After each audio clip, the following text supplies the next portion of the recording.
আগামীকাল থেকে যুব সাথীর আবেদন। রাজ্যের 294 বিধানসভায় ক্যাম্প। মাধ্যমিক পাস 21 থেকে 40 বছর বয়সীদের 1,500 টাকা বেকার ভাতা। 1 এপ্রিল থেকেই কার্যকর প্রকল্প।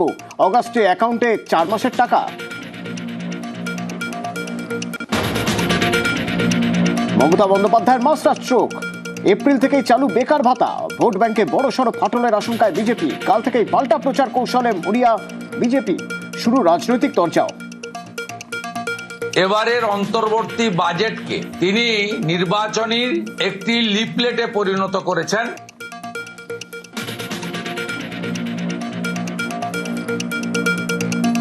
আসলে যুবসাথীকে ভয় পাচ্ছে শুভেন্দু অধিকারী। যুবসাথীর পরে বাংলার যুবরা ছাত্ররা দল বেঁধে মমতা ব্যানার্জির পাশে হাতকে শক্তিশালী করবে আতঙ্কিত শুভেন্দু অধিকারী। একই সঙ্গে যুব সাথী সহ 4টি প্রকল্পে নাম তোলার সুযোগ। কাল থেকে শুরু স্বনির্ভর বাংলা কর্মসূচি। বিধানসভা ভিত্তিক ক্যাম্পে মিলবে লক্ষ্মীর ভান্ডার, ক্ষেত মজুরদের আর্থিক সুবিধা সহ 4 ফর্ম।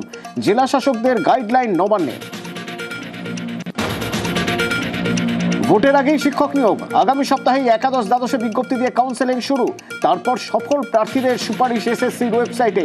মার্চের শুরুতে নিয়োগপত্র বিলি শুরু। মোট 12,445 শূন্য পদে ইতিমধ্যেই 18,000 প্রার্থীর নামের লিস্ট প্রকাশ। ভোটারকে অপহরণ করে খুন, প্রমাণ লোপাটে দেহ টুকরো করে ছড়ানো হয় যেখানে সেখানে। বাদুড়িয়ায় বিএলওর হাড়হিম কীর্তি ফাঁস। গ্রেপ্তারির পর খুনের কথা স্বীকার বিএলও সহ 2 জনের। জেরার পর খাল ব্রিজের তলা থেকে উদ্ধার প্যাকেট ভর্তি দেহাংশ।